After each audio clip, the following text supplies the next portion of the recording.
Goeiemôre vriende, ons is dankbaar teenoor die Here dat ons andermaal weer saam met mekaar kan wees rondom die woord van die Here.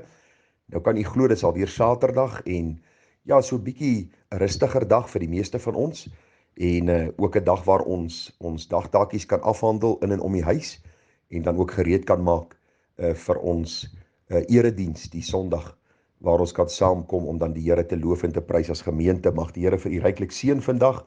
En mag ook die waarheid van sy woord die vandag rig en lei na homself. Ek het onlangs in 'n gesprek bietjie met mense gepraat oor die saak en die saak het na vore gekom. Wat van as ek deur my predikant of deur my dosent of deur 'n professor op universiteit verkeerd geleer word? En die persoon se redenasie was, ag, as iemand my verkeerd leer, dan moet hulle eendag maar gaan rekenskap gee. Ek leer maar net wat ek geleer het. En ek het baie duidelik vir hulle gestel, ons kan nooit so redenasie in ons lewens akkommodeer of handhaaf nie. Waarom nie? Die Bybel sê elkeen gaan vir homself rekenskap gee. Daarom is ons naam Berea Christen Gemeente dat u ook moet ondersoek instel oor wat ek uit die skrif vir u leer. Want u sien, ons elkeen moet ons vergewis van die waarheid van die woord.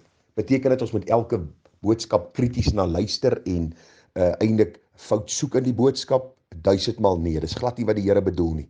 Maar ag, wanneer ons die woord van die Here hoor, deur middel van prediking, of deur middel van een wat dit aan ons oordra, het ons nodig om te luister met 'n goeie, welwillende hart, maar ook dan ondersoek te gaan instel om te kyk of hierdie waarhede so is. Altyd met die gesindheid van nederigheid, met die gesindheid van liefde en onderdanigheid aan God se woord, juis omdat ek eendag rekenskap moet gee van my lewe. Nou, ons het hierdie week bietjie gekyk na die gedagte, wat is jou en my wêreldbeskouing?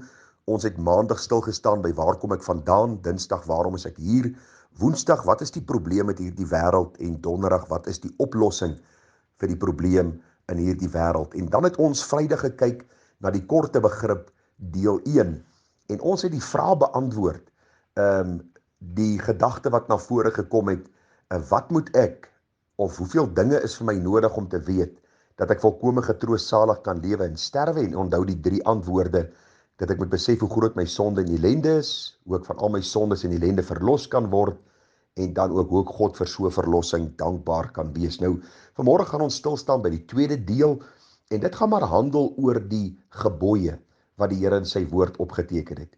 Nou vriende, ons lees in Eksodus 20 van 10 gebooie wat die Here vir sy volk gegee het, en daar is vandag baie meningsverskille oor hierdie saak. Die meeste mense sê vandag dat die 10 gebooie is nie meer op ons van toepassing nie. Ons lewe nie meer onder die wet nie, ons lewe nou onder die genade, en daar is baie redenasies, en lyk my die meeste mense wat dink hulle lewe onder die genade, lewe nou wetteloos, en hulle lewe so in sonde dat die apostel Paulus, ek dink sy hare spreekwoordelik uit sy kop sou trek, as hy moet sien hoe mense vandag lewe wat sê hulle leef onder die genade.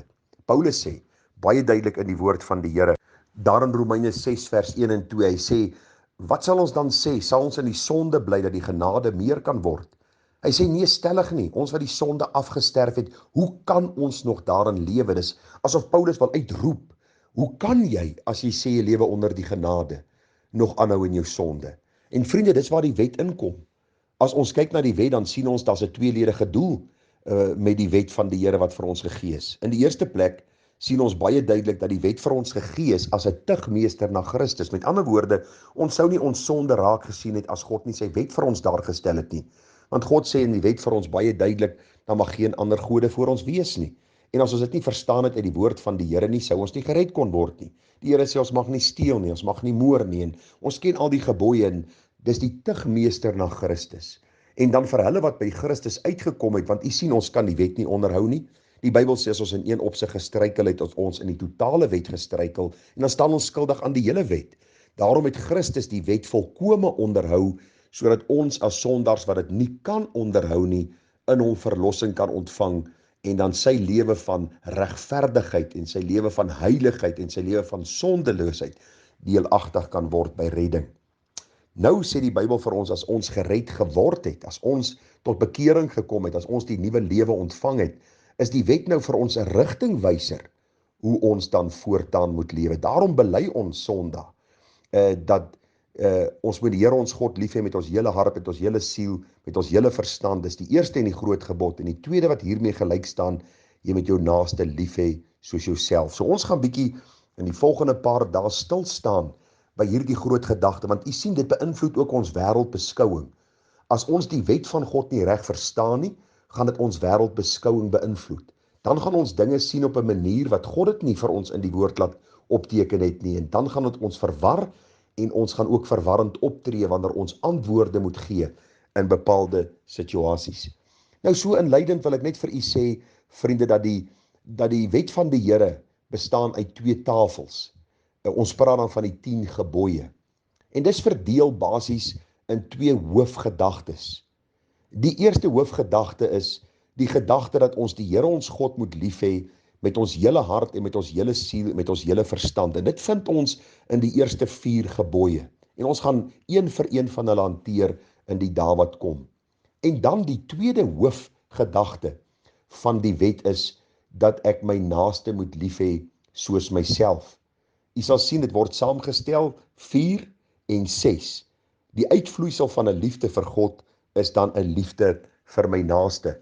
En daarom is dit ook noodsaaklik om hierdie goed te verstaan in die lig van 'n goeie en 'n regte wêreldbeskouing, 'n Bybelse wêreldbeskouing.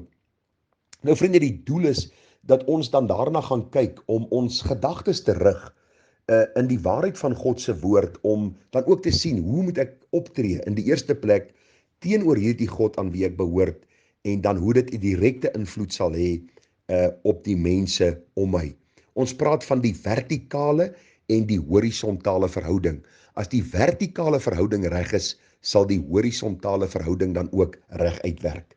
Nou baie mense kom en hulle sê vir jou baie duidelik, man, die wet is nie op ons van toepassing nie, want ons is nou mense onder die genade, en dan kom hulle ook by redenasies uit soos, weet jy, die wet bring ons net onder 'n juk en onder diensbaarheid, en ek wil vanmôre vir u hier sê, by hierdie kosbare gedagte, dat dit verseker nie so is nie. Enige speelveld, en binne die raamwerk van 'n speelveld, bied vir jou vryheid. Kom ons dink maar aan die sport rugby. In Suid-Afrika is dit een van die gewildste sporte wat daar is. Daar is 'n baan wat jy opspeel, of 'n rugbyveld soos hulle dit noem. Daar is 'n skynsregter, daar's 2 lynregters, daar's 'n TV-skynsregter, daar's 'n kaptein by elke span, daar is verskillende posisies waarin mense speel, daar is sekere lyne wat getrek is, en as ons na dit kyk, is dit 'n aanskoulike spel.